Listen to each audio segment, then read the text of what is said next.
अस्सलाम वालेकुम। मां आहियां रूबी अली। मां सिंधी एक्ट्रेस आहियां, होस्ट आहियां, मॉडल आहियां। कुझु बि चई सघिजे थो। मां पंहिंजे आवाम खे, पंहिंजे सिंध खे एंटरटेन करण जी कोशिशि कंदी आहियां। हमेशह मुंहिंजी कोशिशि रही आहे पॉज़िटिव खां पॉज़िटिव शयूं उन्हनि जे साम्हूं आणजनि ऐं हिकिड़ी सिंध जी ख़ूबसूरत छवि उन्हनि जे साम्हूं आणिजे। मुंहिंजी हमेशह कोशिशि रहंदी आहे। मां पॉइंट जी ॻाल्हि ते ईंदसि। इन जे करे वीडियो ठाहिण जो मक़सदु जेको आहे मुंहिंजो, मां 2 खां 3 ॾींहं खां ॾिसां पई त सोशल मीडिया ते सिंध खे तक़सीम जी ॻाल्हि पई हले। कोई एंकर पर्सन आहिनि, उहो बि ॻाल्हि था कनि, कुझु वज़ीर आहिनि, उहो ई ॻाल्हि था कनि, ऐं जंहिंसां असांखे, असांजी क़ौम खे, मूंखे इलाही दिलि आज़ारी थी आहे, इलाही तकलीफ़ पहुती आहे। बुरो लॻंदो आहे जॾहिं जॾहिं सिंध खे तक़सीम जी ॻाल्हि ॿुधंदा आहियूं या किथां बि कोई बि चवंदो आहे। उन्हनि जो मक़सदु सिर्फ़ु चवणु हूंदो आहे। असां उन तकलीफ़ खे पोइ बर्दाश्त कंदा आहियूं, छो जो असां ही लफ़्ज़ ॿुधी बि नथा सघूं। कोई तक़सीम करण त परे जी ॻाल्हि आहे, असांजे लाइ ॿुधण बि सम्झो असां इन खे गुनाह सम्झंदा आहियूं। पर पोइ बि कुझु वज़ीर, कुझु माण्हू, कुझु अहिड़ा माण्हू जेको सस्ती शोहरत जंहिंखे चइजे, सस्ती शोहरत जे चकर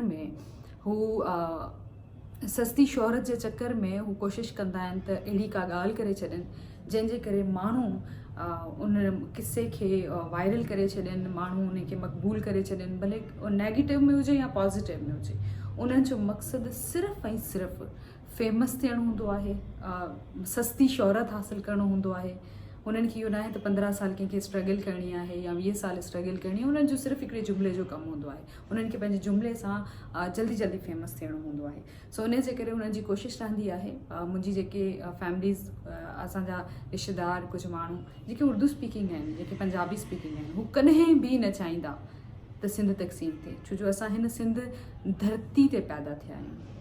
हिन सिंध धरती जो खाधो आहे मूं, हिन सिंध धरती जो पीतो आहे मूं, हिन सिंध धरती ते परवरिश पाती आहे मूं। हिन सिंध धरती, जॾहिं मां मरंदसि त हिन धरती जी मिटीअ में ई मां दफ़न थी वेंदसि। मां हिते ई रहिजी वेंदसि, छो जो मां हिन खां कॾहिं अलॻि न आहियां ऐं ना ई कॾहिं थी सघंदसि।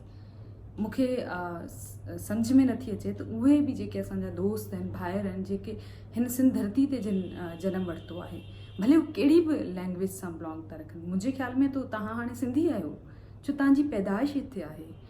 तव्हां ही ॻाल्हि कीअं ॿुधंदा आहियो? तव्हां ही ॻाल्हि बर्दाश्त तव्हां खां कीअं थींदी? मूंखां कॾहिं कोन थींदी, मुंहिंजी फैमिली खां कॾहिं कोन थींदी। असां कॾहिं बि हीअ शइ बर्दाश्त कोन करे सघंदासीं। हाणे मां ख़ान साहब, इमरान ख़ान साहब, वज़ीर आज़म, असांजे पाकिस्तान जा मुल्क जा क़ाबिल एहतराम, मां तव्हां सां मुखातिब आहियां। सर, वज़ीर आज़म साहब, मैंने आपको वोट दिया था। मैंने आपको वोट इसलिए नहीं दिया था कि मेरे मुल्क के लोग, मेरे लोग तकलीफ़ में रहें, अज़ियत में आ जाएं। आप टैक्स लगाएं, मैं बर्दाश्त कर लूँगी। भूख बढ़ जाएगी, मैं बर्दाश्त कर लूँगी। पानी का प्रॉब्लम, बिजली का प्रॉब्लम, हर चीज़ शायद मैं बर्दाश्त कर लूँगी। पर खान साहब, जब जब सिंध को तकसीम की बात की जाएगी, मैं बर्दाश्त नहीं करूँगी।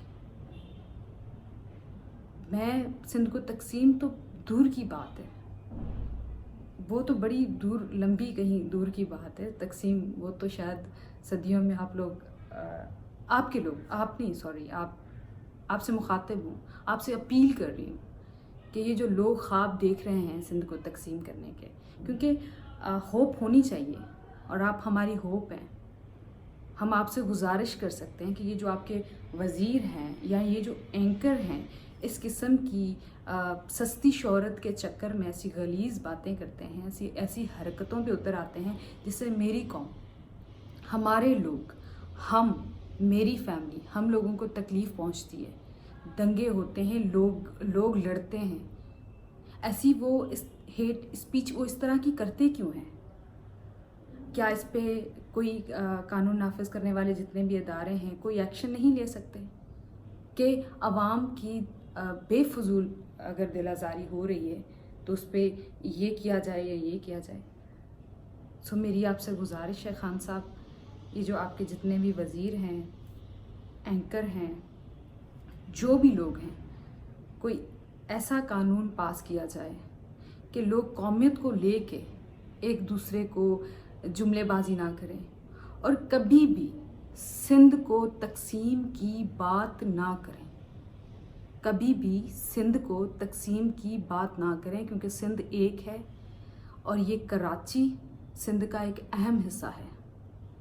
और सिंध 5000 साल पुरानी एक तहजीब है जिसको टुकड़ों में बंटते हुए हम कभी नहीं देख पाएंगे, और देखना तो दूर की बात है, हम खान साहब कभी सोचेंगे भी नहीं।